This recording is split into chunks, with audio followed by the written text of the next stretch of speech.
Berapa banyak dari Anda yang mengalami penolakan? Terus-terusan setiap hari saya presentasikan produk saya harus presentasikan bisnis plan. Mungkin kalau saya entrepreneur mempresentasikan bisnis plan, bahkan saya belum presentasi aja saya udah mentalnya udah down.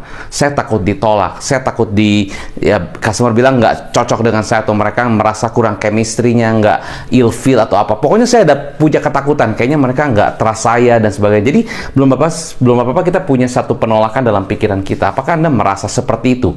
Ya, pada saat saya presentasi, pada saat saya ingin menjelaskan kepada customer, saya takut akan penolakan. Nah, dalam video ini saya akan jelaskan kepada Anda adalah 4 cara bagaimana supaya Anda bisa mengatasi penolakan dengan baik, ya. Berapa kali di video saya ini saya selalu mengulang, saya selalu menajamkan lagi bagaimana mengatasi penolakan. Kenapa? Karena penolakan adalah hal yang paling krusial, dan hampir 80% orang sales itu gagal closing karena mereka tidak bisa jawab penolakan ataupun keberatan dari customer. Nah, maka topik ini terus-terusan saya tajamkan di dalam video YouTube saya. Semoga Anda bisa mendapatkan manfaat dan Anda bisa meningkatkan tingkat closing rate-nya, ya. So, bagi Anda yang pertama kali nonton channel saya, Anda bisa tonton dulu, jangan lupa Anda subscribe dan share ke teman-teman Anda, karena saya percaya sharing is caring. Bagaimana caranya supaya saya bisa mengatasi keberatan? Ya, bahkan saya bukan mengatasi, saya sebutnya adalah dancing ataupun tai chi. Ya, kalau Anda tahu tai chi master, ya, pernah nonton film Jet Li, ya, tai chi. Jadi dia selalu membalikan lagi, ya, selalu membalikan lagi. Jadi kita menggunakan tenaga lawan untuk kita balikan kembali. Ya, harganya mahal. Setuju sih, Pak, harganya memang mahal. Ya, kalau saya lihat dari sisi Bapak juga mungkin harganya mahal. Nah, apa yang membuat Bapak bilang seperti itu? Apa yang membuat Bapak berpikir seperti itu? Kita bisa balikin lagi. Ada 4 hal supaya Anda bisa tai chi dengan baik. Pertama, apapun keberatannya, apapun penolakannya, Anda setuju. Ya, aduh, kayaknya saya nggak cocok nih dengan penawarannya. Ini harganya ketinggian. Setuju sih, Pak, saya mengerti.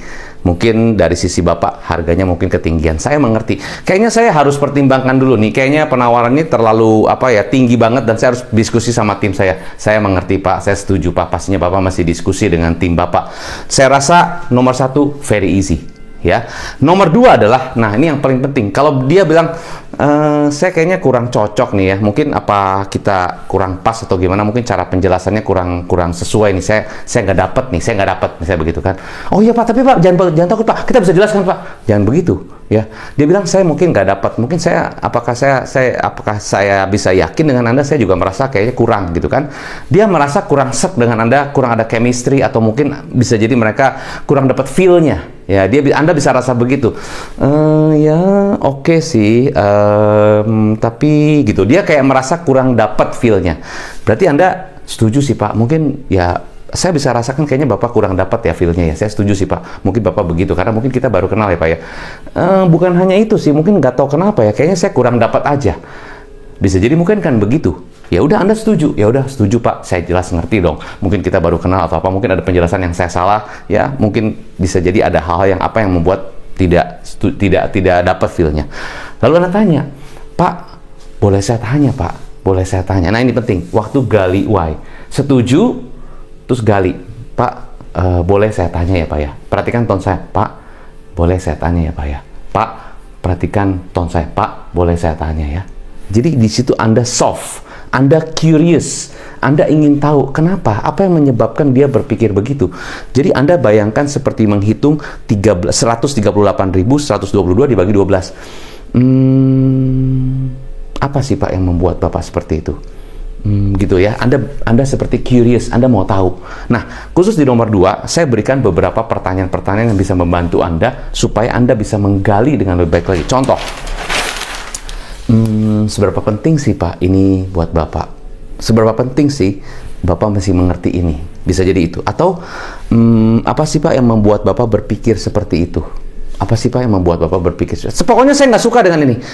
Setuju sih, Pak. Mungkin Bapak kayak gitu ya cara berpikir. Tapi apa sih, Pak, yang membuat Bapak berpikir seperti itu?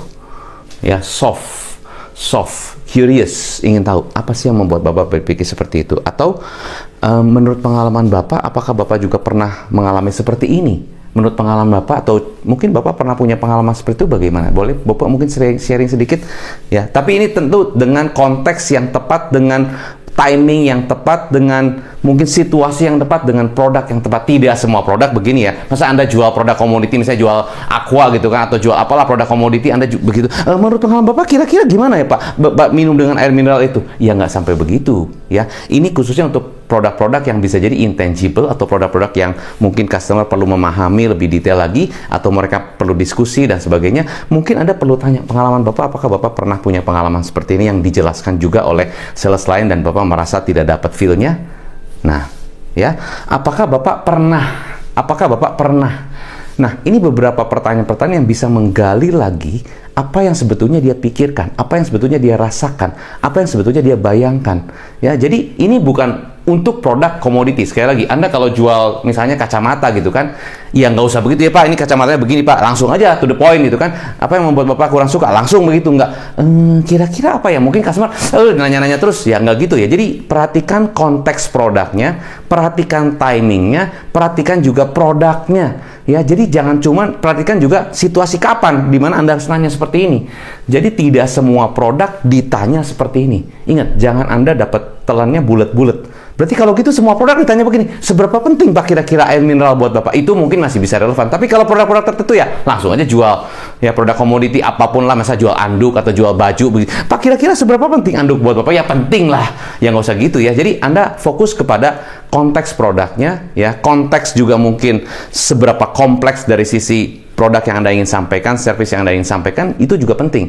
Jadi tidak semua produk, sekali lagi, tidak semua produk ditanya begini. Jadi ini khusus untuk produk-produk yang lebih mahal, atau saya sebut high ticket, ya, lebih mahal. Oke? So, itu kedua. Yang ketiga setelah Anda tanya, baru softener. Softener, pelembut. Gitu ya Pak ya. Gitu ya. I see Pak. Oh, gitu ya Pak. Gitu ya. Oh, by the way Pak. Ya, oh, I see. Oh, gitu ya Pak. By the way Pak. By the way Pak, gitu ya. Atau oh iya Pak, oh gitu, by the way Pak. Itu softener, pelembut, supaya kita bisa supaya customer merasa Anda berempati, Anda dengarkan macam-macam. Ada cuma dengerin biasa, atau cuma Anda nyimak, atau Anda bener-bener dengerin terus Anda berempati. Oh iya Pak, saya bisa rasakan Pak apa yang Bapak rasakan. Jadi dengarkan dan berempati, bukan hanya dengerin aja. Oh gitu ya Pak, gitu ya. Bukan gitu.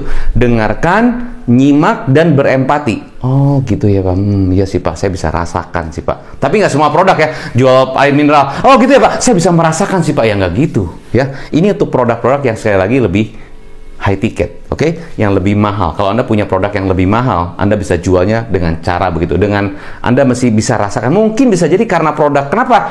Pertanyaannya gini, kenapa sih Coach produk-produk yang mahal aja yang mesti begitu? Iya, kenapa?